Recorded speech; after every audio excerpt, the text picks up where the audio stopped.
This is the Tom Barnard Podcast. Listen live weekday mornings, 8 to 9:30, or anytime you like as a podcast on the Tom Barnard app at tombarnardshow.com or wherever you get your podcasts. Wherever I say. We're just looking through some headlines. Obviously, some big things happened yesterday. I looked at the Star Tribune, and the first 20 stories, the first 20 are not about the hurricane. You'd think they'd mention it, you know. Yeah, especially since, a lot of Minnesotans tend to have winter homes down in the Florida area. Yeah, but only the really lame ones, right, Tevin? Yeah. The lame ones that are over on the West Coast, you mean? Is that what you're saying? Those people? Those kind of people, no question about it. But yeah, you might want to mention that it looked pretty severe. I watched the national news this morning, and it, he was kicking some ass up there it was kind of moved away a bit from Tampa, didn't it? It didn't hit directly like they thought it was going to. I'm not sure exactly that, but I saw reports that like last second it got downgraded from like a Cat 5 to a Cat 3. Mm-hmm. But then it was going to ramp back up because I saw a weather person down there who like was on a balcony in the eye of the storm and was doing a live report and was saying the second half of this is going to be worse than anything we've already gotten. So, he had already heard like people driving around and cars honking and stuff. And he's like, no, get back inside right now. Yeah. Because in 5 minutes when we're out of this eye, it's going to be hell all over. Yeah. And all I know is if that's downgraded from the footage that I saw, if that's what a 3 is, I want nothing to do with a 4 or a 5. Oh, absolutely not. You are correct about that. It's pretty severe. I guess I kind of sat through one time what they thought was going to be a hurricane, but it never developed into a bigger, or it just kind of missed us totally. But it doesn't seem like it's a thrill to be sitting through that kind of stuff. I got these are Minnesotans you're talking about. Some of them got nailed. What is it? Last year or the year before? Was it 2 years ago when they got nailed with that hurricane, or was it last year? They got popped last year or the year before. I know that. I feel like that's been a yearly thing now for seems like 3 or 4 years now, where there's just 1 or 2 big hurricanes that hits kind of like that Florida or, that kind of East Coast area. I never noticed that. Got to be honest with you, Catherine and I used to go to Marco Island all the time back in the day. That was like 40 years ago. But then as soon as all the Minnesotans moved in, we thought, God's going to devastate this area because he doesn't like Minnesotans. So let's not be here. That's what we said. You believe that? Maybe not. A little bit. I could be convinced. A little bit. The biggest storm I ever saw when we were in Marco Island, by far the biggest storm, was as a 1.5-year-old taking Andy to a restaurant. Holy Christ. I hate it. It's like, oh my God, did he have a fit? You guys know Andy well enough to know he's got that side to him, like he can lose his mind. I haven't seen that. Oh God. I'll take your word for it, but he seems very even keeled. Yeah. Like, you can tell him just terrible, terrible, terrible news. And he's like, well, I'm going to take 5 minutes, think about it, and then we'll get back to it. Yeah. Cause I think even like I've seen him a couple times, maybe like frustrated, but I think that was like the peak mad that I think, like, he'd just be like, well, and then that was it. And I was like, you know what? You handled that a lot better than I would. Well, he doesn't get it from me or Catherine, so I don't even know where it came from. You ever seen Catherine go off the deep end? Oh my God. No, I haven't. It's that red hair goes along with the tornado really well. There's no question about it. But such is life. So I haven't seen. Are there a number of people they can't find? Like in last time the hurricane went through, are there a lot of people die? Or I hope not. But no, I've seen that. Well, at least 4 have been confirmed dead from the tornadoes and hurricanes. I mean, I'm sure it's going to be much, much higher than that. And then I saw a report of 3 million people without power. Yeah, 3 million. Yeah, so I'm sure. Yeah, if you're in Florida, you probably don't have any. Not good, ladies and gentlemen. But I just, again, if the Star Tribune might have wanted to report on the tornado or the hurricanes and the tornadoes, because they said there were like 120 tornadoes mixed in. Yeah, and I don't know what the total number of them are, but the video of people going like, oh, I'm in the hurricane, and then there's like a tornado. I'm like, it all looked CGI fake. Yeah. But I'm like, I had no idea that this is what this looked like when you're living down there. Like, how are people not evacuating if you have the means to? See? I saw a guy putting like Flex Seal outside of his like business. Oh. I was like, sir, I'm not sure if that's going to work. You're going to need a lot more Flex Seal than that. Flex Seal. Did you find out anything? No, there's no like there's no like concrete numbers. I have a lot of like rescue teams are being dispatched to kind of rescue people who may be stranded, but I don't have any. An X amount is dead. Good. So maybe it's not that as many as they thought it was going to be. I hope anyway. I'm sure we'll get more concrete numbers like that though in the coming days. I just don't know what they're going to do about getting insurance on houses on that west coast of Florida, because it's every year now they're getting just hammered. So, because I know in a lot of places you can't get the first floor of your house insured. You can get the second floor, but not the first floor. So it's just nothing valuable on the first floor. Or like I guess the hurricane's coming, move everything to the second floor. Yeah. And I mean, either way, your whole house is going to be devastated by the hurricane. Yeah, so it's like, what really for the insurance company is the difference between one floor or two? Absolutely true. So we'll keep an eye on that stuff throughout the day, but thank God that it's passed through now. It's down to a 1 now. It's not out in the ocean. I think that's, I don't know if it's there yet. I know that's what the plan was for it to be. We'll keep an eye on it for you, ladies and gentlemen. So to lighten the moment here, because it's very, very sad, people losing their lives and losing their life savings and their homes and all the rest of it. It's terrible. So let's move on to can you pass the bro test? What would the bro test even be? I think I've seen this online a little bit. Yeah. Okay. What is the bro test? So essentially, you put a handful of objects in front of somebody. Okay. It's like tongs. It's like a baseball or a tennis ball and some other items like that. And you just go through and it's like, all right, hey, pick it up, interact with it. And the theory here is that there's a couple specific like habits that guys will have with each of these items that's put in front of them, to where if you do them all, you're a true bro. You're the broiest of all the bros. Oh, God. And it's more common where, like, so you would grab these items and you'd put them in front of Catherine and you'd tell her, like, hey, can you pick these up? Yeah. And she most likely would have no idea what you're trying to get her to do. And that's like, oh, how, like, do ladies do the same thing as all guys do? Yeah. For instance, Tom, when you pick up like cooking tongs, if you're going to go out on the grill or something like that, right? What's if you pick them up, what's the first thing instinctually you feel like you need to do? Hide from Catherine, because she doesn't want me touching the cooking stuff. Okay. So for maybe other people that maybe are a little more skilled at cooking, no, that wouldn't be me. Tevin, what would you do? Well, AJ even did it when he said the word tongs. He like squeezed them as if he's clicking them. So it's like, everybody, like, especially guys, always do that. Or I think one's a tape measure where like you have to like pull it out and snap it back in, just because that's what we fidget with stuff, I guess. And so, it's a lot of things like that. Or like if you pick up a electric drill, before you, even if you're not gonna screw something, that first like, just, hey, there's juice in here, battery, just trying it out. Yep. Even if I move my drill from like my closet because it's on top of something that I need, and I touch the drill as I go to grab whatever it's on top. So you guys are trying to show off your expertise in this area while I'm sitting there going, I have no idea what the hell you're even talking about. What's a drill? I guess you're just not a bro. I'm not a bro, man. Sorry. I never have been, though, either. I got no idea. Catherine is the one that covers all that stuff. Literally, she's like, would you get away from that? I'd like it fixed.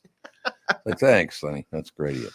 Bro test videos are trending again. They originally went viral this summer. It's supposed to show if you're a typical bro or not. Well, first of all, I cannot be, because I think I've been called that like 3 times in my life. And I always say to the person, don't ever call me that again. Bro. Come on, bro. Come on, Chacho. Bro Chacho. Yeah, there you go. Come on, Bro Chacho. Brosif. Brosif. Yeah, there you go. I like. So in any case, it's supposed to show if you're a typical bro or not based on your how you interact with common items. For example, well, what you guys were talking about, when you pick up a drill, you test it out by going zzz, right? Mm-hmm. And if someone tells you to put away a loaf of bread, do you use a twist tie? I do, actually. Or are you a tucker? Well, it gets down to the bot, like with a quarter of the loaf left, then I'm a tucker. Oh, I'm a spin and tuck every time. All right, yeah, a lot of people do. Yeah, spin and tuck. Yeah, absolutely. No question. So look at that. We're complete opposites. You spin and tuck. I put the little twisty thing back on it until it gets down to about a quarter. Yeah, somewhere in there. But yeah, this bro test doesn't seem like it's a very good test to me. It's kind of lame, don't you think? Yeah, there's not a lot of great things in there. It's just probably put together by some bros that this is about as deep as there's nothing factual here. Process goes. It's just hey, let's make some content for the internet. Mm-hmm. Okay, we'll switch to this one very quickly because that was a lame story. Okay, don't you think? I mean, that's it. Yeah, not unless you have the items in front of you. Not a lot of meat there. Yeah. Do you have a bad habit? Yeah. Oh, I'm sure I've got a handful. I do. Handful. You can you name yours, or you not want to name yours? No, I mean I do. I would say I very promptly will I wash my hands all the time. Oh yeah, well that's good though. All the time. Well, in the winter it's terrible because my hands get so dry and chapped. Sure. And I know I got some other ones too, but why do you bring it up? Everyone has at least one bad habit that they have no intention of correcting, like eating Taco Bell right before bed and then eating Taco Bell again as soon as you get up. That's not a bad habit. Yep. I don't know what you want to do. If you have enough Taco Bell to where you have leftovers for after you wake up, there's an issue. Well, that's a good point. There's a thread on social media where people are talking about bad habits they are not willing to change, and here there are the highlights. A lot of people's bad habits were things they consume, like sugar and sweets, soda. Catherine does not want me drinking soda anymore, and I just leave me alone. What's in that cup there, Tommy? No cup here. There's an entire bottle, baby. It's water. It's brown water. Yes. Sugar and sweets, soda, energy drinks, pizza, frozen pizza, binge eating, too much caffeine. Once again, yeah, baby, good to see you. You named 3 of my bad habits just there. Oh, yeah. Little sentence. Here's what I love, too. I got up for 37 years at 3:15 in the morning. Shut up about me drinking caffeine. Right. Once you get up at 3:15 in the morning for 37 years, you pill. Yeah. Once you have a Hall of Fame radio career, you can yell at Tom about his caffeine intake. You're damn right. You're horn tooting. Binge eating too much caffeine, drinking too much alcohol, smoking way too much weed, twisting my mustache when I'm in deep thought. Or twirling, not twisting, but twirling. Say, listen. Yeah, Shane. Somebody did that on a cartoon, didn't they? Oh, yeah. I feel like that's the old. Yeah, it twisted their mustache. Yeah, it's always the bad guy. Yeah, twirling, I guess it is. Vaping or chewing tobacco, gambling, wasting too much time gaming. Well, that would be Andy. Sucking my thumb at 36 years old. Oh, no. Oh, you guys. You know what Let's else happened? You know what else happened? Biting the inside of your mouth. Why would you do that? Yeah. Well, I've seen people do that. You're right. You kind of bite on your cheek. I don't do that. I do that. I can't do it. Chewing on your fingers. No. Like fingernails, maybe? I bet you that's probably what it is. What do you think? Picking your nose. Thank you. Biting your fingernails, hitting snooze about 5 times. I don't use an alarm clock, so I don't know how. And that part sucks, by the way. Wait, you just wake up?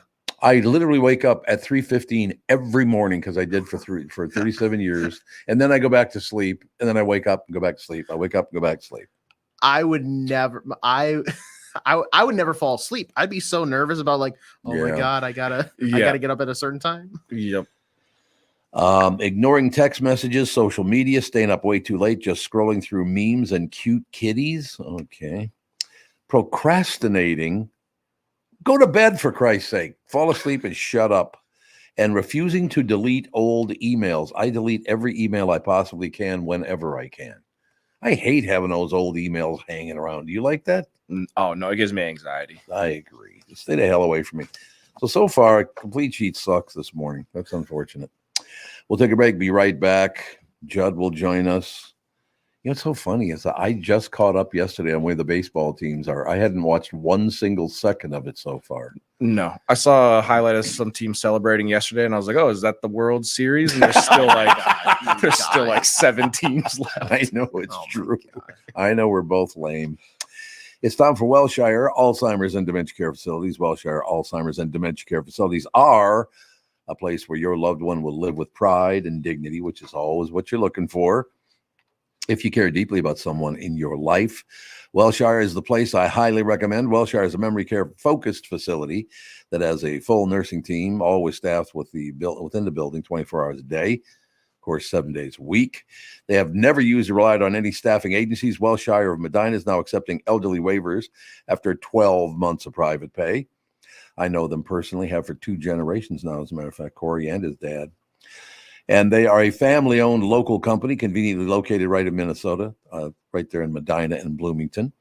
They are the best staff memory care facility in the state. Wellshire has a robust community with activities 7 days a week. If you or a loved one is in need of memory care facility, please check it out. Get in touch with my friends at Wellshire. Set up a tour or learn more at wellshiremn.com. That's WEALSHIREMN.com.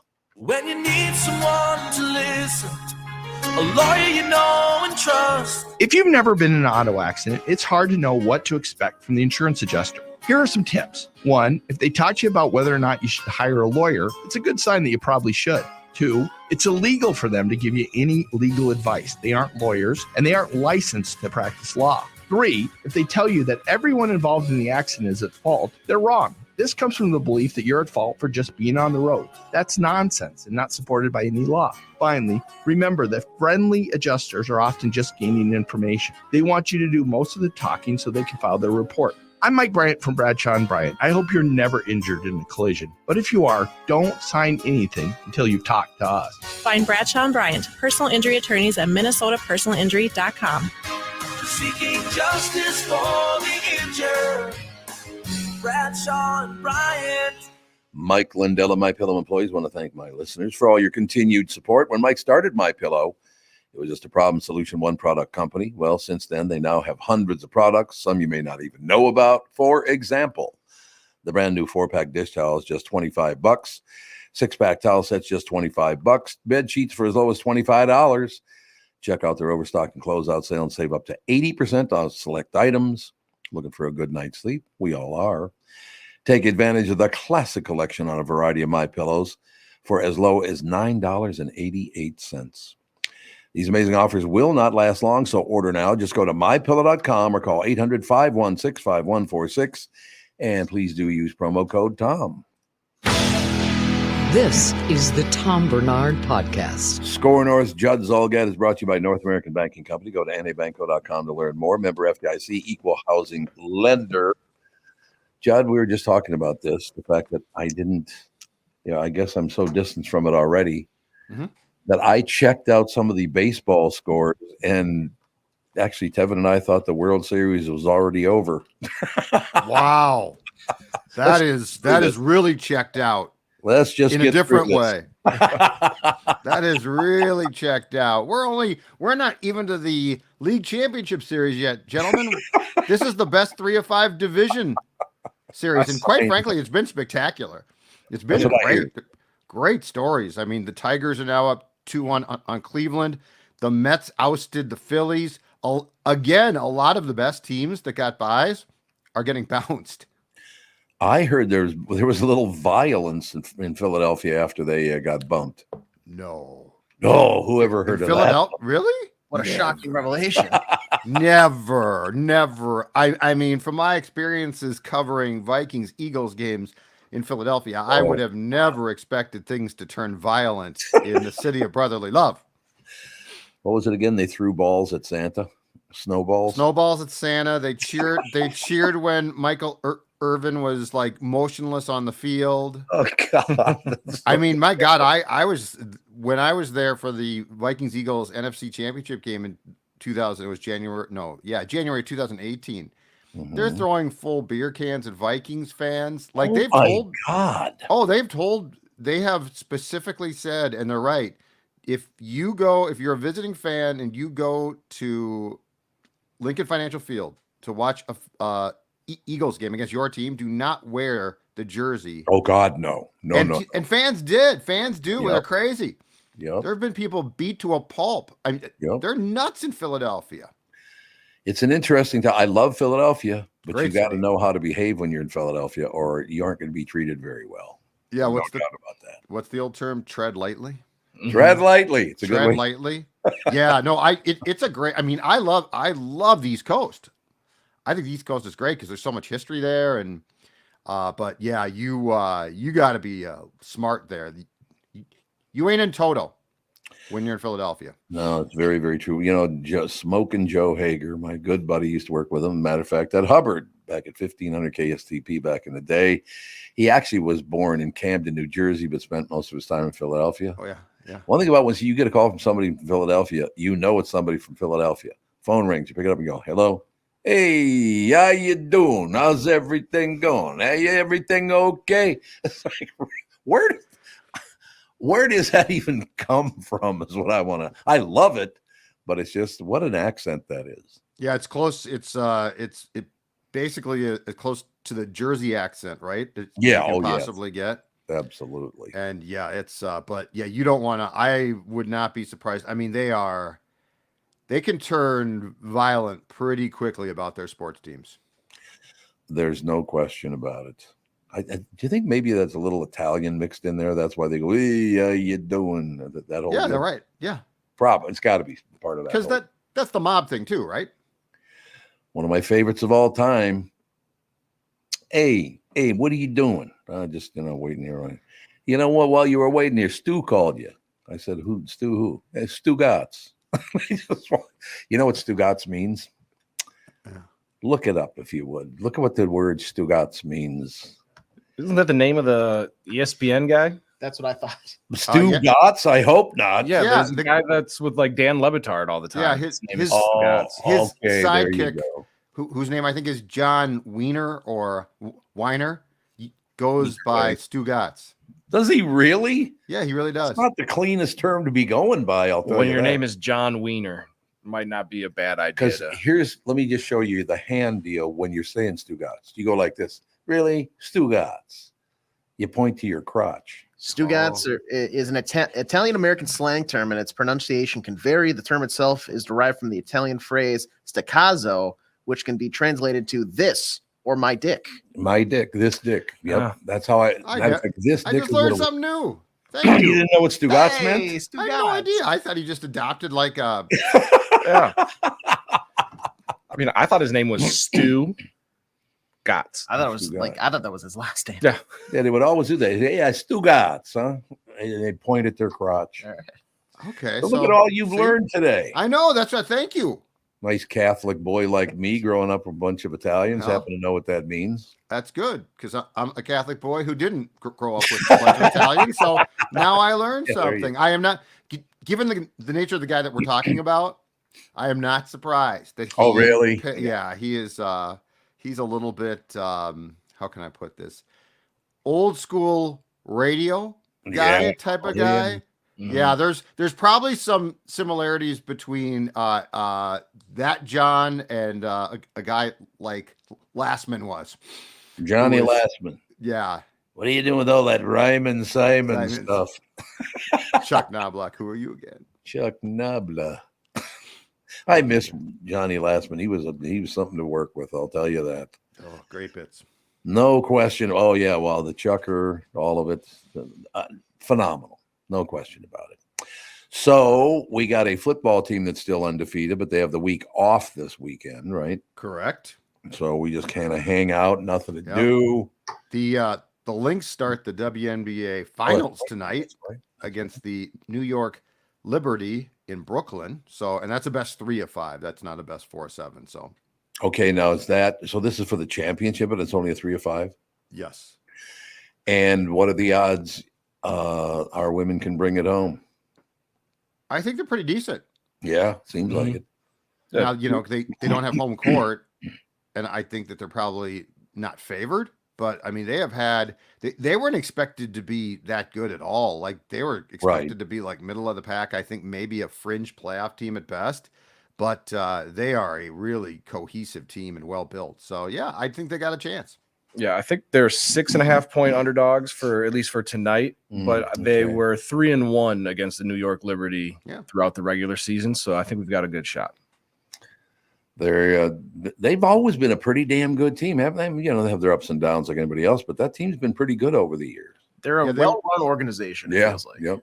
They won what? They won 4 championships in a time period that I think ended in 2017. There That you sounds go. right. So yeah, no, they have.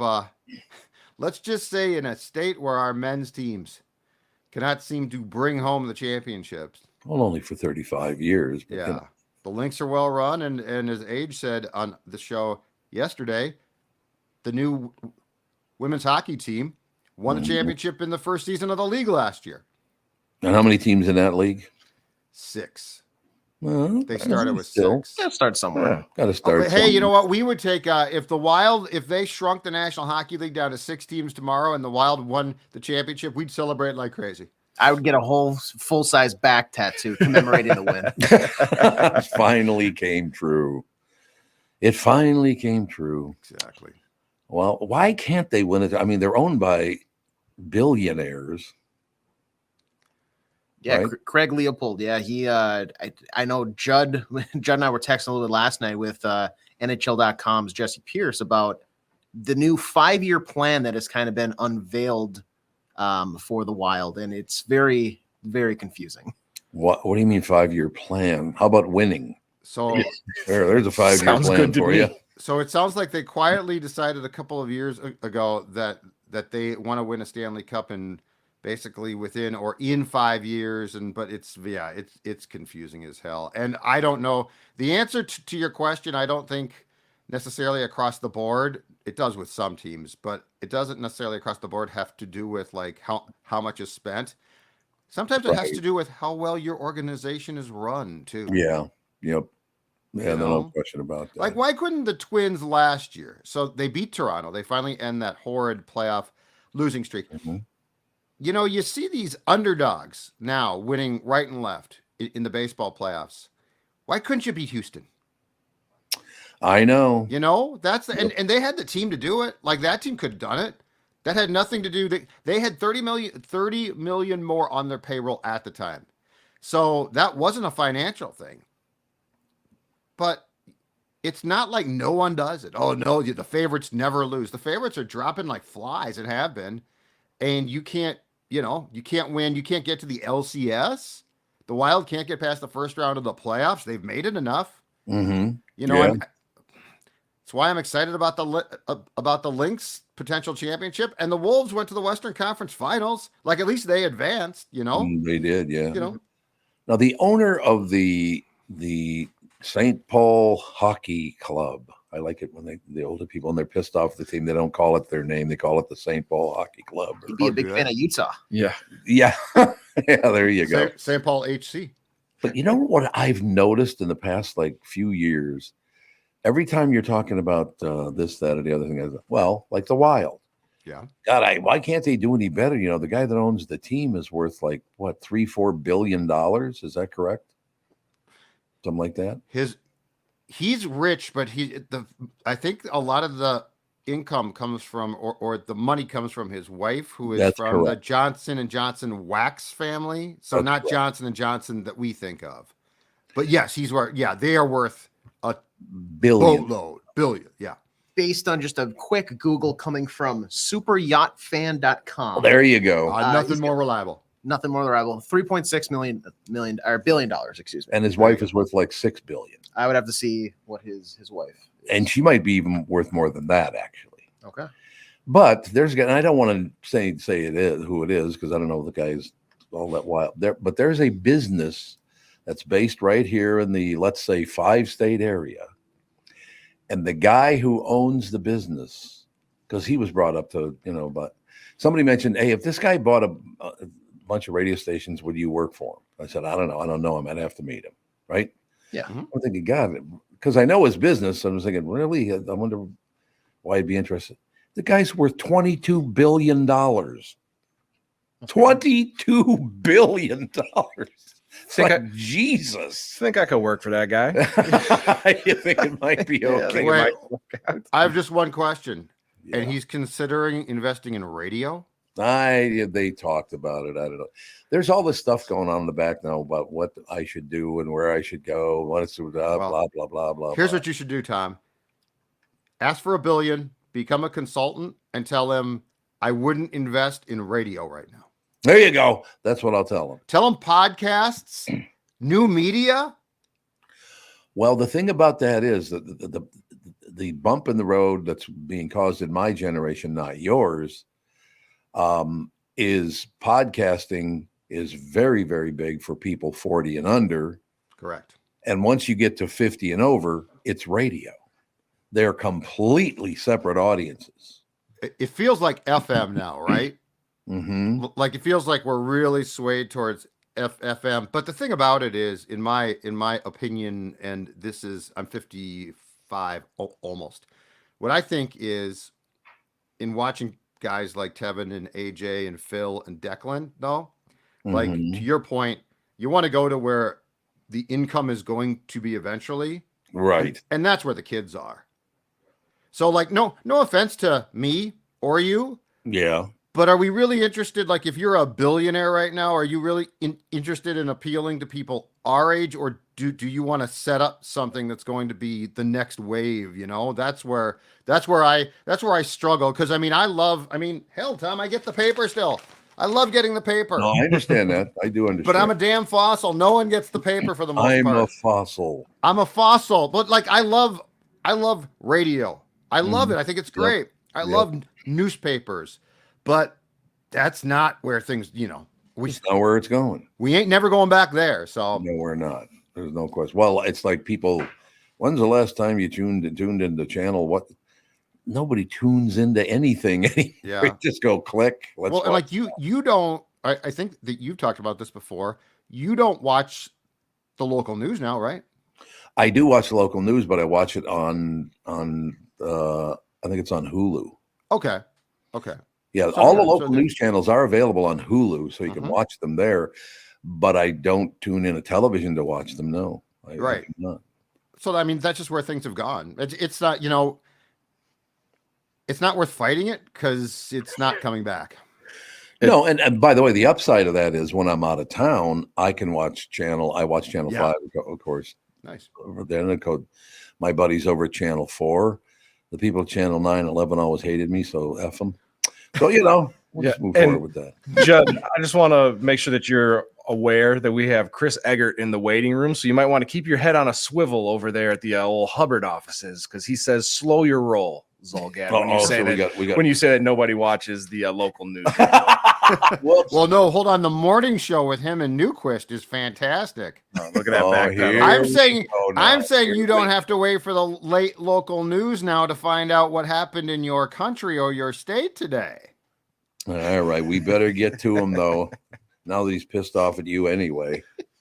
All right, Judd, we'll talk to you later. I'm getting notes from him now. He's threatening me. Where's HR? Where's HR in my house?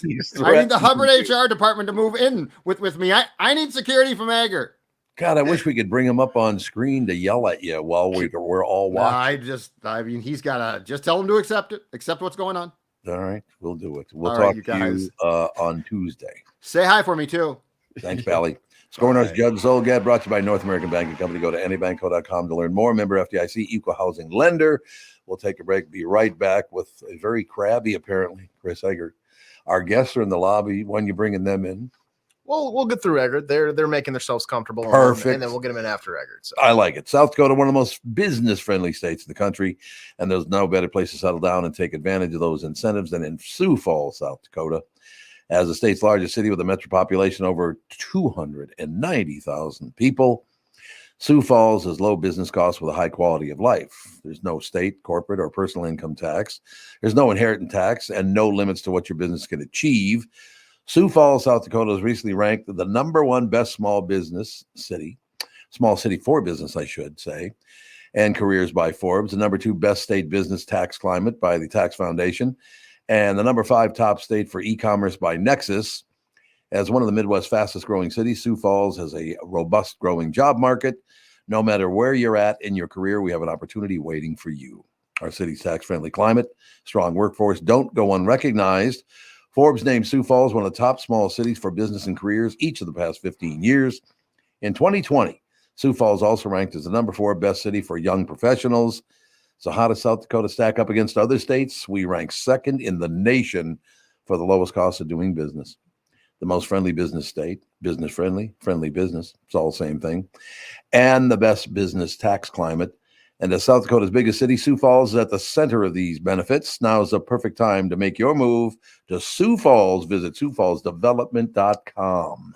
The past several years have been the craziest in the history of the car business. The pandemic, supply chain and chip issues, all causing extreme inventory shortages that led to, well, predatory pricing. Some dealers charge thousands of dollars over MSRP. We never played that game. I'm Jim Paul of Valley Buick GMC. We knew that would leave a bad taste in a customer's mouth. More importantly, from an integrity standpoint, it was just wrong. So what about the current market? You know, inventory and pricing. Valley has their best inventory in years. Really all the Buick and GMC models. Even the previously hard-to-find Yukons, HD pickups, and Hummer EVs. Plenty of deep discounts. Many with factory rebates and low-interest financing. Then it's a good time to buy? It's a great time. We're welcoming our previous customers back, as well as anyone else that felt the treatment just didn't feel right the last time somewhere else. Valley Buick GMC in Apple Valley and Hastings or valleycardealers.com. Car buying without the bad aftertaste.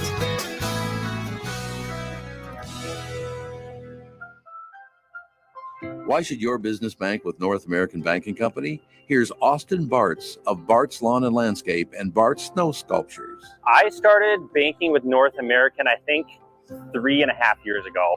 All the people know me by name. I know them by name. It's fun to come into the bank and actually talk to somebody you know. So I made the switch and I'm very happy. It's the best bank I've ever been at. So why not bank where I bank? With my friends at North American Banking Company. To learn more about North American Banking Company, go to nabankco.com. That's nabankco.com, or do what I do and stop by any one of their 6 Twin Cities locations. Member FDIC, equal housing lender. You're listening to the Tom Barnard Podcast. Ladies and gentlemen, Channel 5's Chris Egert is brought to you by Mr. Money Talk, Josh Arnold. Call Josh today for your free 48-minute evaluation at 952-925-5608. Yeah, can you believe how Judd tried to stab you right in the back? It's just terrible. Nah, I get it though. It's a weird world right now when it comes to where the digital space is, but where the legacy media currently is, and I don't know. I still think I understand Judd's point of like wanting to point it to the future. I just also think there's still a lot of money left in, traditional because young people don't have any freaking money and they can't afford anything. They've been they can't afford a house. They can't, because the wages are crap and they're not going up and, blah, blah, blah, blah, blah. But indeed, it's true. I have to ask you something about the new, because one thing, and I already pointed this out, one thing I really love about today's technology is when I am out of town, I can watch Channel 4 and Channel 5 news, no matter if I'm at a hotel, if I'm at my house, a different part of the country. I can watch the local news in Minnesota. I can avoid Channel 9/11 because they hate me and I hate them. I don't really hate them, but what are you going to do? But Channel 4 and Channel 5, I watch when I go on the road. So that part of it's very, very nice. No question about it. Don't you think? It's more available, but you have to make it available to where anybody could find it. And and also what's the challenge on that is how to measure audience and how to actually know how many people are watching, not just clicks, know how long they're there, know where they typically find you. And that's where the traditional TV and radio still has a setup to measure ratings. Yes. And from a sales department, they can sell ratings because they've got a proven audience. With the web-based, it's different because a click doesn't necessarily mean that somebody sat there and listened or watched you for that's correct 2 hours. So that's why it's weird and hard to monetize too. That's why you see a lot of companies that are doing both, because it's smart to do both. But on the other hand, it's hard to monetize the digital space in the same way. But no question. I want to run something by you. And this is news site, not news channels, news sites on the internet. I don't know where people get their information, but is there any way we could kind of find a space that's reliable? Because I have looked at 4 different news sources this morning And in two of those news sources, Donald Trump is just crushing it, and he's climbing through the roof, and he's just blowing everybody else away. And the other two papers, Harris is just climbing the ladder. She's kicking everyone's ass. She's doing really great. Who's telling the truth here, and how do I know they're telling the truth? There are, I mean, we talked about this a little bit. There's so many organizations that are set up now that will lean one way or the other, no matter what, in their coverage. Yep. And so they're always going to skew to the right or to the left. There are some, although probably considered lamestream media by some of your listeners, more traditional outlets that do tend to come right down the center on things. Yeah. Yep. I still think, though, that we're evolving a little bit as a culture, that we don't actually want to hear it right down the middle. We only want to hear about our guy or our gal. Very good point. And that makes it very challenging in our business too, when we're trying to come right down the middle.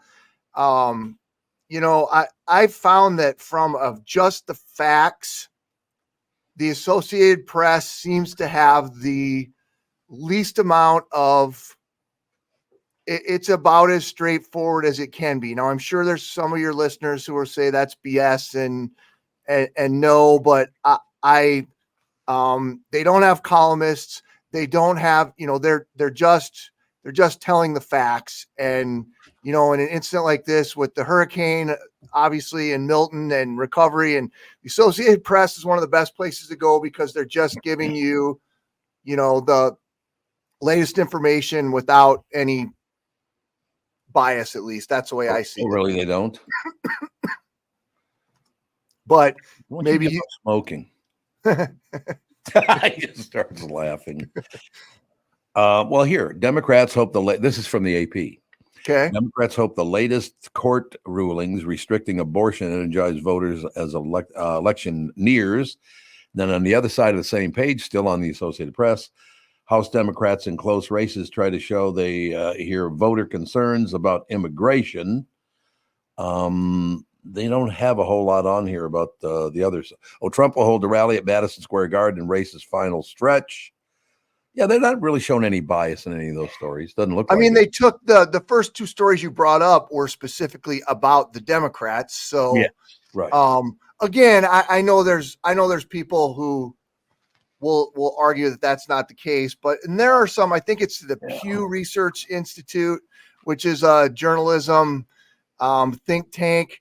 They publish information, I think, every year that shows like this, I don't know, some fancy kind of graph that takes the different news organizations and plots them on the graph and shows like where they fall on a timeline of more left, more right, and they do one that sort of plots out the organizations that have been historically more centered with their coverage. So, right. But right. I also don't know that everybody knows that there are a lot of like these fake sites that are just aggregating news based on what you're clicking on. I have loved ones in my life who regularly go down the rabbit hole on this news organization. It's not even a thing. It's some bullshit thing that's even made up. So, and all they're doing is pumping them full of the stories with the certain background of things they want to hear. And that's your algorithm. That's your phone out thinking you there. And that's a big problem too. Yes, it is. There's no question. Either way, like either side, that's not right or left. So. I know you got to go, but just could you tell us, have you gotten the knife out of your back from Judd yet? No, it was fine. He was right. He's not right. He was right. Truth hurts. Truth hurts sometimes, but is that what it is? Yeah, we still have good ratings. A lot of people watching. Maybe it's not what it was in 1978. Yeah, you don't have to explain yourself to us. It's that damn Zulgad that's walking around Hubbard just bad mouthing the radio. I love Judd. I would have the office enough to even get in his face about it. Judd's not even in the office enough to get in his face about it if you wanted to. Mm-hmm. I love Judd. I have no problem with him, and I'm just as grumpy as he is too. So I respect that. Not you. I can't see that happening, but look, let me put it Says this way. you, Tomas. Local news is what I count on to tell the truth, because local news tells the truth much more than the national news does. So without, like I said, 4 and 5, I don't know where else I'd go. You guys don't lie about the news a whole lot. You just deliver the news. That is the news. And I really appreciate that. Well, I appreciate that endorsement. I think we try. And I know we can always do better. But it's something we take seriously. So you damn right. And I take seriously the fact that I have this weight on my shoulders, just making sure I hold up Chris Egert. That's all I have to say. Please hold me up. Hold me up, Tom. All right, we'll talk to you tomorrow. Bye, you guys. Have a good rest of your day. Thanks, pal. Channel 5's Chris Egert, brought to you by Mr. Money Talk, Josh Arnold. Call Josh today for your free 48-minute evaluation at 952-925-5608. We need to get this going because, ladies and gentlemen, I saw him walk in. Mm-hmm. There was a buzz in the room when they walked in the outer lobby. We're going to fire it up, ladies and gentlemen. Coming up next, Tim Slagle back in studio. What he does every year, man, it must be a lot of work setting that up, I would think. I'd think so. I'd think so. I want to hear it from him, though. Oh, shut up, Tom. Okay, I see how it's going to go. That came out poorly, but I'm going to stick to your assumptions. All right, I'm going to go for a walk. You guys, I'll be back in 3 minutes. Tim Slagle will be here with us in studio. Hopefully, AJ's in a more receptive. I don't care about you, Tom. Who gives a rat's out? Let's get to the star. That was phrased poorly. Yeah. It's phrased poorly. I'll admit. But remember when AJ used to work here? Yeah. Whatever happened to him? I don't know. I just disappeared. We'll be back. When you go to a restaurant, you expect the chef to be an expert. You expect your auto mechanic to be an expert when it comes to fixing your car. You judge them both by the results of their work. Josh Arnold is an expert in investments and planning your financial future. Josh Arnold is my expert, and he should be yours too. I talk to Josh every week, and he understands the market and the economy, and he knows how to plan for your retirement. Don't put it off another day. The man with your plan is Josh Arnold. Call Josh now for a no-obligation 48-minute evaluation. You've got nothing to lose, and you'll have an expert planning and managing your financial future. Call Josh at 952-925-5608. That's 952-925-5608. Investment services offered by Josh Arnold Investment Consultant, LLC Security Investment Advisor. Past performance is no guarantee of future results. All investments involve risk. All comments and opinions are Josh Arnold's and do not constitute investment advice. Tom Barnard is a paid endorser. Is that text you're sending so important that you missed your turn? Is that text you're sending so important that you ran the red light? Is that text you're sending so important you didn't see the ball coming onto the road or the child that followed? Hi, I'm Mike Bryant from Bradshaw & Bryant. When you take your eyes off the road for even 4 seconds, your vehicle travels 100 yards. That's the entire length of a football field. If you absolutely have to text, you need to pull off the road somewhere safe and do it from there.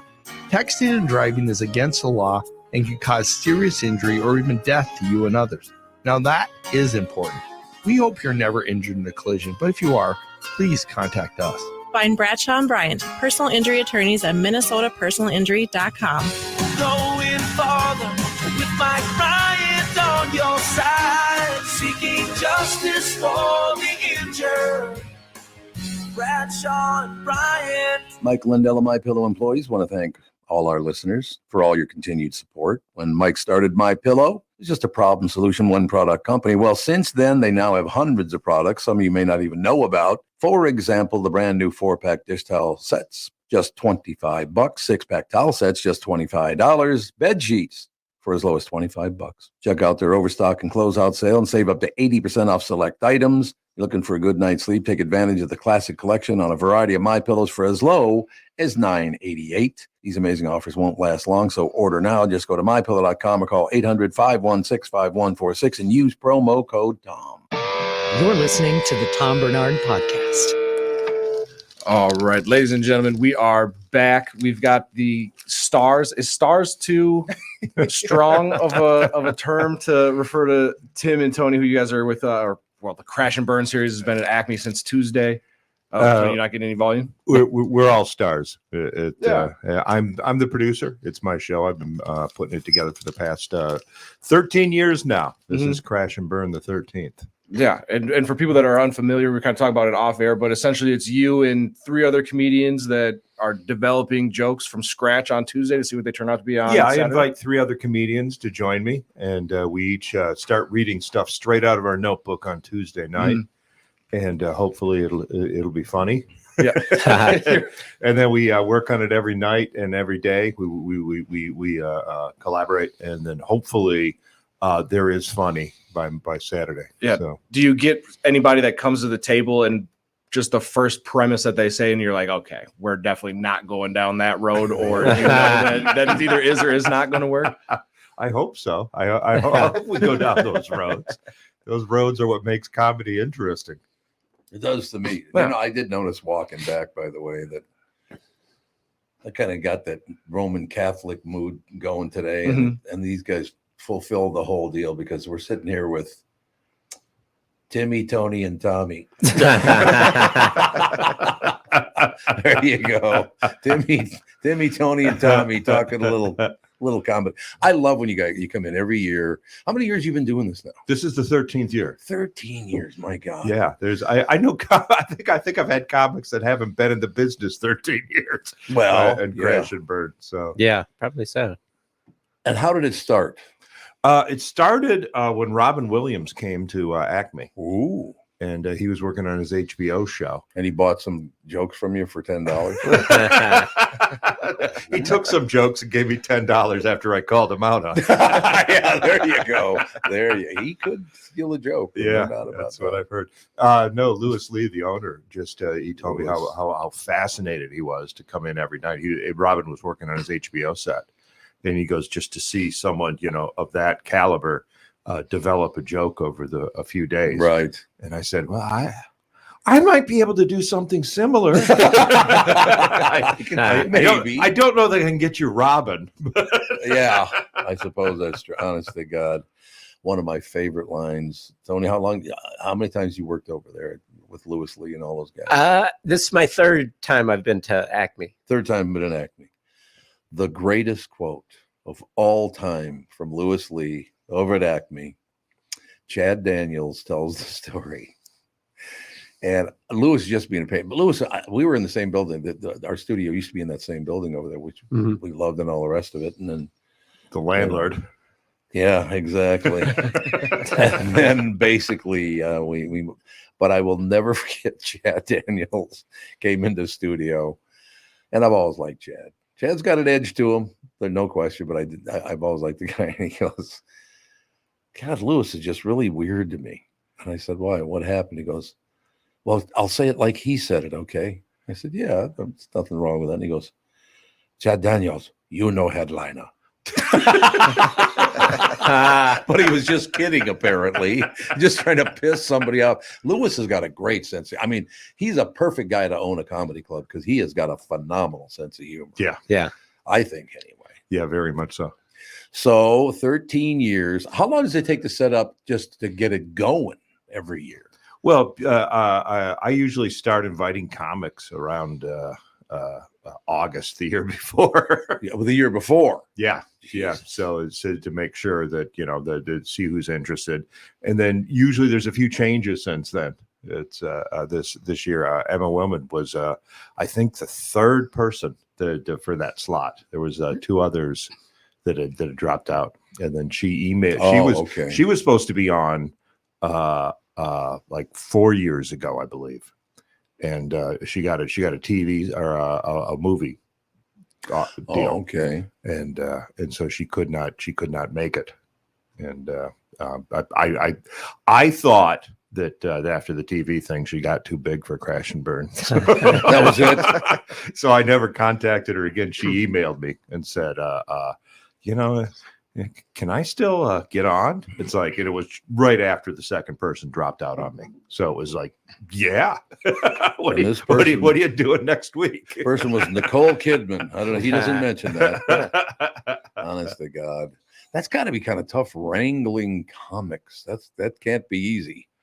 A lot of comics wouldn't want to do it. It's a unique comic that actually is willing to put it out there with we all try to work new stuff into our routines, over the, maybe a line here and a line there over a period of a couple of years, but actually to come in on Tuesday night with 20 minutes cold that you've never done on any stage anywhere before. I mean, that's yeah, you're kind of exposing yourself to the audience. Like, yeah, this isn't my finished special that I'm filming for Netflix. This is the kind of the start of the journey here. Yeah, it's like it's like coming into a gun battle unarmed. Yeah, hoping your wits can get you out of it.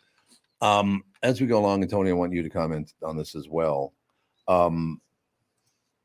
Is there a certain generation? I'm not going to say which years it is. Is there a certain generation that's ever going to develop a sense of humor, or is that not going to happen? I was going to let Tony go on that one because nobody's taking that I deferred to Tim on that one. You know my opinion. I mean, well, you and I have talked about it many times. Yeah, it started. I first noticed it in the 90s when I was aced out of the college circuit after about 6 weeks. Yep. I did a show at Barnard that did not go well. Why don't you call me? I would have taken care of it. Barnard College, you got to cover. I don't even think they'd let me in there. Surprisingly, they let me, and they did not. They did not find me amusing, and that was the end of it. But they don't find anybody amusing at Barnard College. Yeah. Well, I imagine they did at one point, huh? I never did well at colleges. No, I did a few, and I was like, I just don't have it. Even when I was a young comic, I didn't have anything in common anymore with them. I was like, this is useless. Yeah, my agent took me out. My college agent took me out to lunch, and he said, he sat me down. He said, "Okay, Tim, here's the deal. What you think colleges should be, they might have been for 5 minutes in the 70s." Yeah. Because it's not like that anymore. Well, I can't. This whole deal with that's not the proper pronoun. How about FU? Is that a good one? Leave me alone. Why do you care about stuff like that? It was what amazes me. It's I've been talking this week is that I've heard that like the generation under millennials, the kids that the millennials are having are starting to lean more conservative. Oh, are they really? So that would make sense. Yeah, it's really going to be funny to see how they decide to rebel against their parents. But they're not having many kids, from what I understand, too. People like of that generation. How old are you, Tony? I'm 51 now. Jesus, you look like you're about 35. What the hell you been doing? You ever get off your ass and work? I couldn't believe. I thought I booked 20-year-olds this week, and then I'm finding out 50, 42. Tim and I are the same age, actually. I don't know what he's doing. Oh well, there's a shot right there. It's called a good life, Tony. a life well lived. What am I saving it for anyway? Huh? They do understand that, no question. But I would like to get back to a situation in life, because I was lucky enough to grow up, because I'll be 73 in less than a month. I grew up watching Johnny Carson just be a master of comedy. These great comedians. But that was a very, very important job at the time. Yeah. To make people laugh. Look, Richard Pryor changed my life forever, because I grew up in that kind of neighborhood, and he was actually saying it on vinyl. And I'm like, ooh, we can talk about that in public. Yeah. It just changed everything music changed at that time as well, with the people like Marvin Gaye. And I just really wish can we get back to, you guys get laughs every night and every week. Well, maybe not every night, but Tom, it's but we need to laugh more. We need to be nicer to one another. As soon as people lost focus, and I'm talking about people maybe 40 and under, that they didn't want a family, they didn't want to get married, didn't want to have kids. A lot of the joy of life for me is having 2 children and 4 grandchildren. I've been with my wife for 44 years, been married for 40 of those. And don't look at me. I know she's too good. No, you're always looking at me. I'm wondering how you held her off for 4 years. That's a very good. It's the longer the long engagements always impress me. So, do you think that's what it is, that it just changed from? For me as a kid, and I grew up a very tumultuous household. There's no doubt about it. But for me, that was the most important thing I could ever get done, is having my own family. I love hanging out with them. We have just a ball doing it. A lot of people, like I said, 40 and under, don't want kids anymore. They're not having kids. Nothing's funny anymore. Why do we want to live like that? I don't get it. I want to laugh every day. Sure. Yeah. Right? And it's the state of political comedy is not. Oh, God. After Obama, and I think Obama should have been the moment that brought America together. It's like, look what we did. Look what we did. We finally proved that any American, well, maybe, or Kenyan boy can grow up, or girl, a girl can grow up to be president of the United States. And it should have been a moment. Instead, it polarized, and especially in comedy, because Obama was the first president that I remember that you weren't allowed to really hit with comedy. Oh, God. It was, and since then, it never went back. It went, senile Joe's been staggering around for 3.5 years, and until Dana Carvey finally made it, public last week on Saturday Night Live. No one ever said a word about it comedically. Yeah, it was strange. Well, at least in the mainstream. There were people like the Babylon Bee and that, online were making fun of it, but no one else. And it started with Obama. It's that certain parties you're not allowed to make fun of. And I think that's why can't we I love it when people see, when somebody makes fun of me, I take it as they actually care about me. Yeah. Otherwise I wouldn't bring it up. Mm-hmm. Right. So, I mean, to me, well, again, back in the neighborhood, if they weren't picking on you, they did hate you. That was if you weren't part of the funny conversations and people picking on you, we don't even want you around here. So to be picked on was an honor back in the day. Yeah. Man, hey, I fit in, man. That's a wonderful thing. Did you grow up here? Yeah, I grew up in North Minneapolis, right down at Plymouth Avenue, and went to Catholic school over there. Well, the biggest problem, as everybody in this room can tell you, that I've had in my life is I grew up in a very poor neighborhood. It was Catholic, Black, and Jewish. And then once I got out of that and started gaining some, success doing this, that, or the other thing, they decided, because of the way I acted around people, that I was a racist and a homophobe. It's like, no, I treat them like any other human being. You are the ones who are mishandling this thing totally. The ass kissing on people right now. Everybody needs to be treated the same. When are we going to learn that? No, that's a really good point. It's the unintentional racism, right? Oversensitivity. Right, exactly. It's just, come on, man. Look, do I care that there are no honky men in commercials? No. I don't give a rat's ass. When's the last time you seen a white guy looking good in a commercial? If there's a white guy in a commercial, he's a moron. And married to a black woman. And married to a black woman. That's very, very true. Absolutely. And somehow with like an Asian child. With an Asian child. Well, they were talking about that. I think, God, where was that? Might have been in the Wall Street Journal. They were talking about that. The perfect American couple now. Ain't a lot of honky men in those couples, I'll tell you that. We don't fit in too well. But yeah, just everybody gets treated the same. That's how it was in the neighborhood. There were certain people there, some Protestants wouldn't let you walk on their sidewalk or anything like that, but there weren't many of them. So I just want to get back. They made you laugh. I learned to laugh at myself and everybody else by being around many different kinds of people. That's what made it so fun, right? Uh-huh. I mean, how did you guys get involved in comedy? When did you know, and why did you get involved in comedy?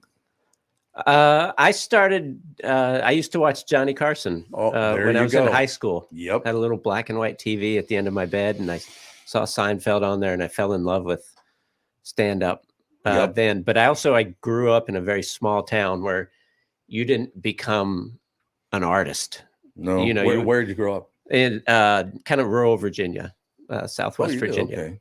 And beautiful. Went to college, and I became a teacher for a little while. And I was living in Austin, and I saw the comedy club was teaching classes, and I kind of knew I either try it now or I look back one day and probably regret it. Yeah.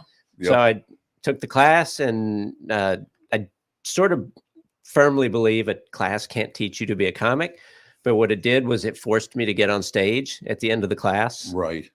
And that was sort of the biggest obstacle for me, is going from a person who sat in the audience to a person who walked on stage and said, I'm going to try to make you laugh. So that was kind of my journey into it. I mean, that's wonderful stuff. We were talking about Louis. I miss Louis horribly. Louis Anderson was very close to my family. He took care of my mother like it was his mother. Wow. I mean, he was so nice to my mother. Yeah, what a good dude he was. Oh, he was just a great guy. Yeah. But you look back, and God, I can't remember who we were talking about. They were in studio a while back, Tevin and AJ. I can't remember who we were talking about this, but when Louis Anderson first walked on stage, he was a prop comic. Can you imagine how horseshit he was as a prop comic? I mean, think about that. Listen here, Gallagher, it ain't working for you. I'm just here to tell you. But look what he developed into. He realized it himself. This is not working for me. I got to go another direction. Yeah. Well, in that era, prop comedy was huge. I mean, Steve Martin, Gallagher, like you said, Gallagher. Yep. I mean, those were the big ones. So, like, you always comics when guys come into it, they always imitate what they've seen the most. So so a lot of people grab the props. Some were better than others. Joel Hodgson, a genius. Yeah, absolutely. And then it became hack. I've seen the whole progression of comedy from the 70s to now. Yep. And then it became so hack, and people hated prop comedy to so much that when Little Carrot Top came on the scene, he had no idea what he was doing. Was despised by every comic in the industry. Yeah. And because he was unique, he had a monopoly on the art form. Yeah. And I saw him at my college twice. Yeah. College? Perfect college act. Now that I'm thinking about it, that's exactly what the colleges liked. And but he was good at it too. I don't mean to disparage. And but that it was prop comedy. And I see that every wave. You can see kind of who all the people who aspire to comedy admire. Because there were a lot of Seinfelds when I was coming up through the 90s. A lot of we were doing in fact, the Seinfeld style became hack because so many people were imitating it. What's the deal with that? Yeah, that's right. I can't believe. Yeah, people think he's a hack. He's not. That he wrote that. Yeah, that was originated it. Okay, we got to take a break. You can stay for another segment, I hope. Oh, love to. Because I want to ask you a question. Think about this. In today's world, 2024, and we'll answer this when we come back, could Don Rickles ever even make it on stage? And we'll be right back to talk about that. Okay, we got to talk about what night do you kick off? When do people got to come down and see you at Acme? What's it all about? How many nights are you going to be there? We got tonight, Friday and Saturday. Tonight, Friday, and Saturday. And tonight's a special night. Well, see, that's why I asked you, because it always is. Tonight is Thursday is a special night. And should we do that after the break? Works for me. We'll be right. We're going to answer two questions. Why is it a special night? And would anyone think Don Rickles is funny today? Because I thought the man was a genius. But we'll be right back. Mike Lindell of MyPillow employees want to thank all our listeners for all your continued support. When Mike started MyPillow, it was just a problem solution, one product company. Well, since then, they now have hundreds of products, some of you may not even know about. For example, the brand new 4-pack dish towel sets, just $25. 6-pack towel sets, just $25. Bed sheets for as low as $25. Check out their overstock and closeout sale and save up to 80% off select items. You're looking for a good night's sleep? Take advantage of the classic collection on a variety of MyPillows for as low as $9.88. These amazing offers won't last long, so order now. Just go to MyPillow.com or call 800-516-5146 and use promo code TOM. When you need someone to listen, a lawyer you know and trust. If you've never been in an auto accident, it's hard to know what to expect from the insurance adjuster. Here are some tips. One, if they talk to you about whether or not you should hire a lawyer, it's a good sign that you probably should. Two, it's illegal for them to give you any legal advice. They aren't lawyers and they aren't licensed to practice law. Three, if they tell you that everyone involved in the accident is at fault, they're wrong. This comes from the belief that you're at fault for just being on the road. That's nonsense and not supported by any law. Finally, remember that friendly adjusters are often just gaining information. They want you to do most of the talking so they can file their report. I'm Mike Bryant from Bradshaw and Bryant. I hope you're never injured in a collision. But if you are, don't sign anything until you talk to us. Find Bradshaw and Bryant, personal injury attorneys at minnesotapersonalinjury.com. Seeking justice for the injured. Bradshaw and Bryant. I hosted my show on the radio for 40 years. Now I host the Tom Barnard Podcast. And I'll tell you, I've never seen the passion and engagement from our audience as I do now. I know we also have businesses that listen to our podcast, and it got me thinking, wouldn't it be great to help those businesses grow by telling my listeners about them? So here's the deal. If you own or handle marketing for a business, would like to have my audience buy your product or service, visit TomBarnardShow.com, keyword partner, and we'll put together an ad campaign to help your business. That's TomBarnardShow.com, keyword partner, and thank you for listening. You're listening to the Tom Barnard Podcast. We are back, ladies and gentlemen, answering all the important questions. Tonight, what time does it start tonight? 8 o'clock tonight, 7 and 9:30 Friday and Saturday. 8 o'clock tonight, 7, 9:30 Friday and Saturday. Tickets are available. If you've never been, you got to go because it's a great thing to watch. It's development comedy, I guess. Yeah. A lot of people come every night. I bet. So they can watch the acts develop, or at least Tuesday and Saturday is like a fun too. But tonight, Thursday, is a very special night. Because after the show, we take notes on the other comics, and we share the notes with the comics after the show is over. And we usually do that in the back room, by ourselves. But on Thursday night, we're going to do it on stage. You're going to do what? We're gonna have our little round table, giving each other notes Fire on stage, and the and the audience will actually be able to sit in and watch our writing session. So if you want to see. like that. You want to see how comics bounce ideas off of each other, you can do it. And then we actually open the floor up. So if the audience, if there's something they didn't like or something they thought was funny, I like that. The audience can we actually get feedback, not from a comics perspective, but from an audience perspective as well. So that's tonight, and that's after the show. So that'll be about 9:30, and it's free. So like if you saw like Tuesday or Wednesday night show, and you want to see the writing session, you can come on out after the show. That'd be fun. You both have been doing this for a long time. How often do you get like valued feedback from Joe Schmo who's in the audience, like that you'll take a turn and be like, you know what, he makes a really good point. Like I'm gonna use that. You would be surprised. I mean, the Acme audience is they're a very sophisticated comedy audience. They know comedy. Absolutely. So a lot of times they do have valuable advice.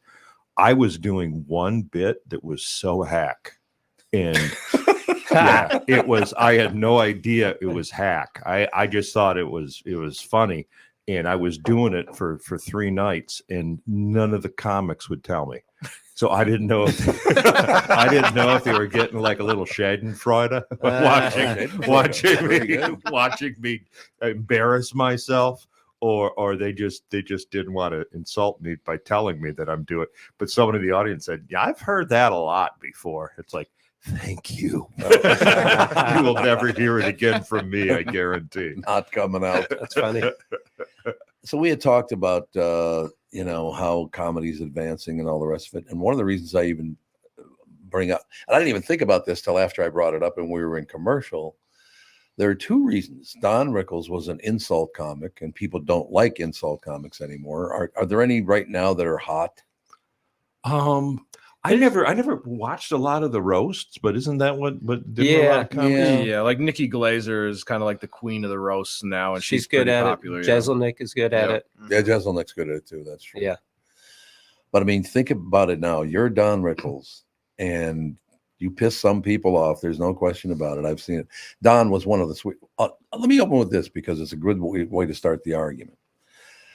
Don Rickles is in studio many, many years ago, and I was sitting there talking to him, and he was on a show called Run for Your Life with Ben Gazzara. That's a long time ago this show was on. And he played a stand-up comic.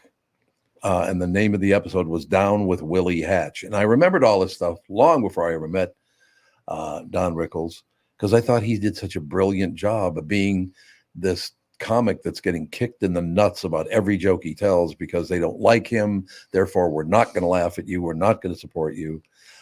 And I'm talking to him about this. And I said, Don, that was just brilliant. I mean, the way you handled that whole deal, it was so real, as you guys would understand.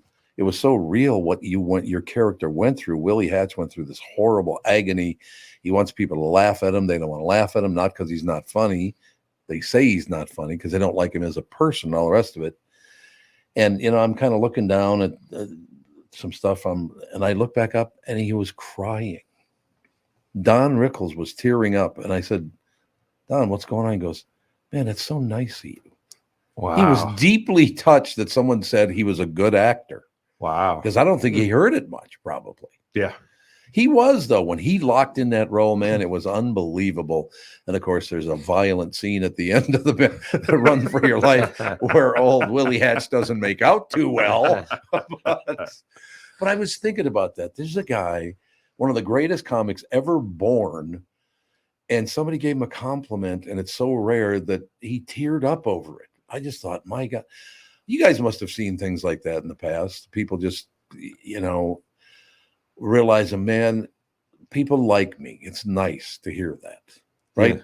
I'm surprised that Don Rickles didn't realize that, because I think that's why he could get away with his act, is because he was so likable.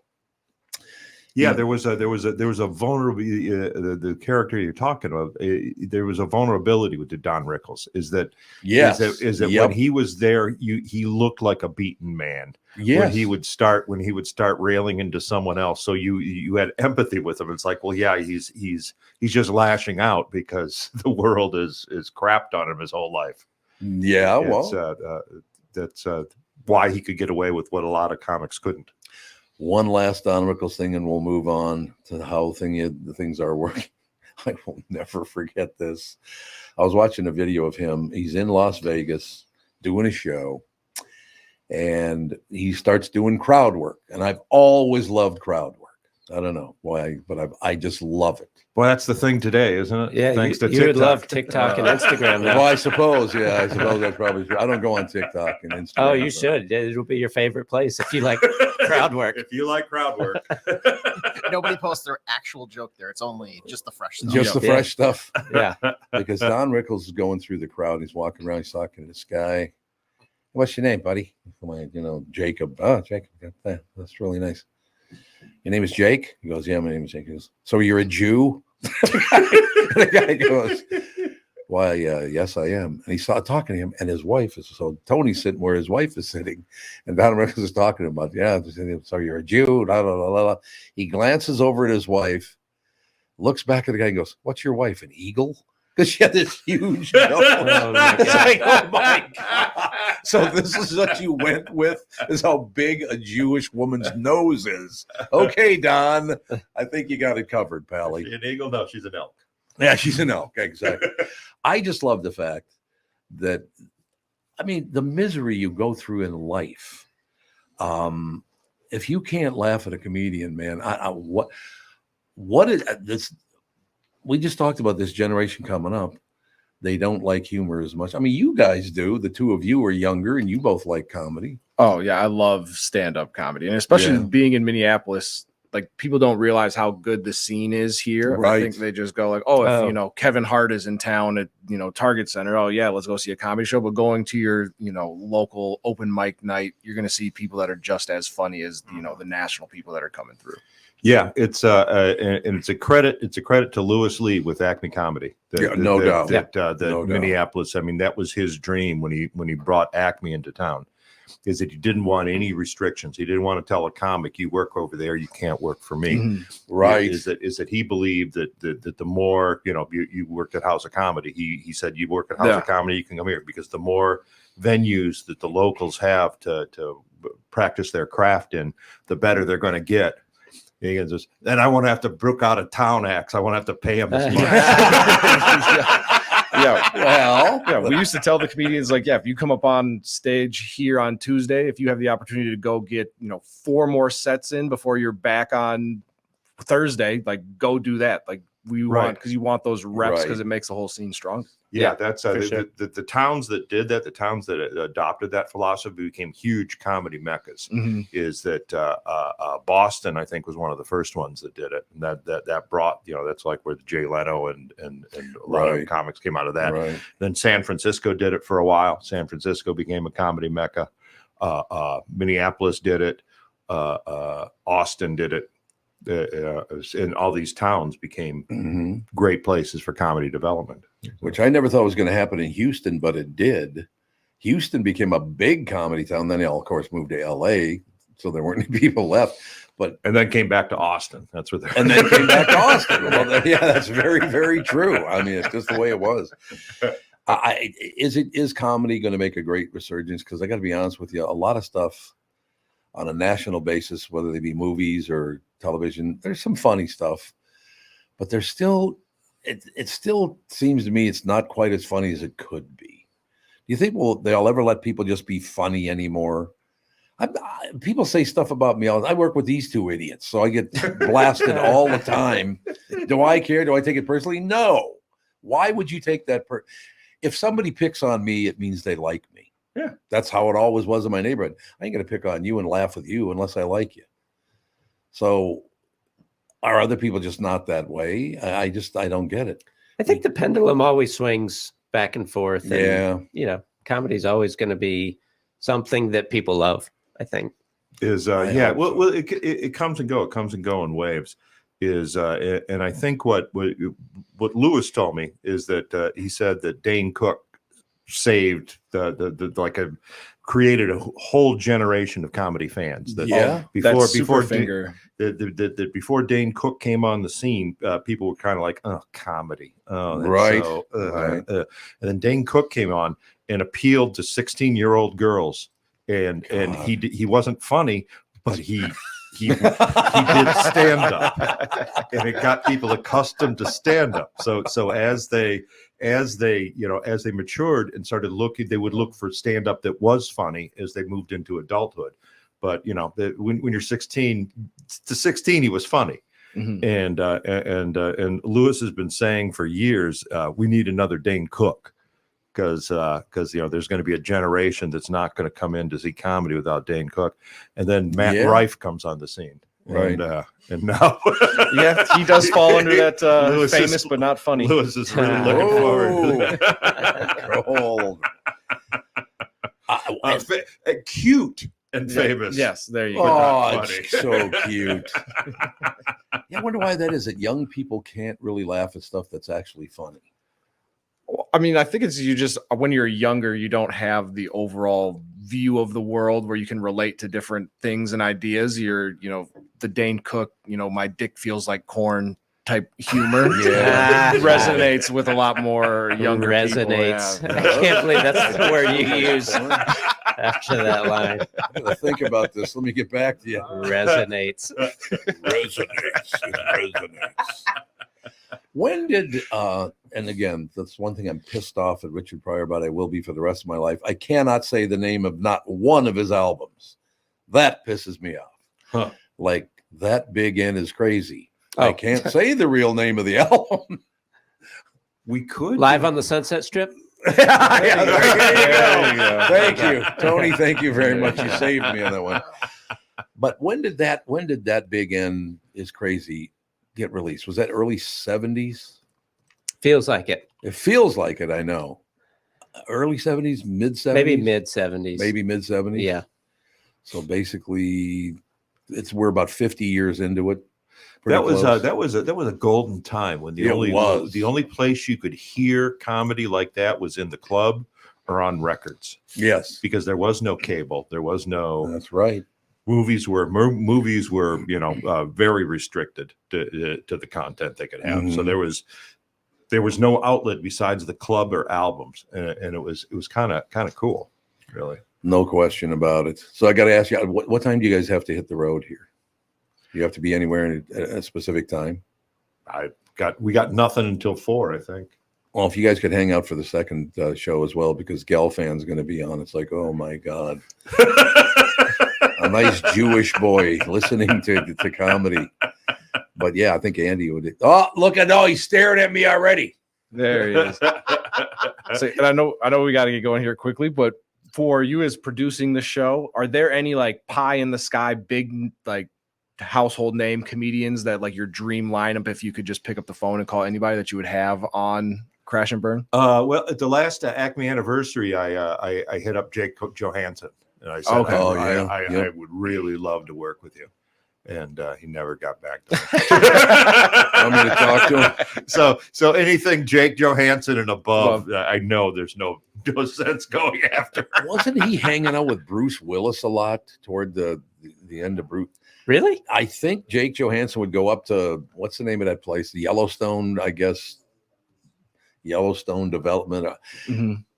Is he, I hate to say this, but is he even still alive? Jake Johansson? No. Bruce Willis. I'm pretty sure he is. I believe he is. Yeah, probably. Is he still alive? Probably, I think so, but yeah. he's probably not. He's not doing well. He's not Bruce Willis. That's too bad. Yeah. But I think Jake Johansson used to go to Yellowstone Park and not park, but Yellowstone Development and hang out with Bruce Willis all the time. Like, what? That was kind of weird. Huh. But yeah, different. He had an edge to him, or he still has an edge to him. Jake Johansson does have a hell of an edge to him, don't you think? Oh, yeah. Yeah. I mean, there's no doubt about that. Yeah. One of the most brilliant writers there are. Yeah.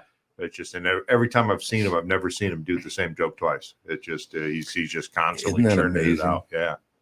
And that, that's got to be tough to do because some jokes are very, very funny. So to tell them several times doesn't seem like that bad an idea, but some people will not.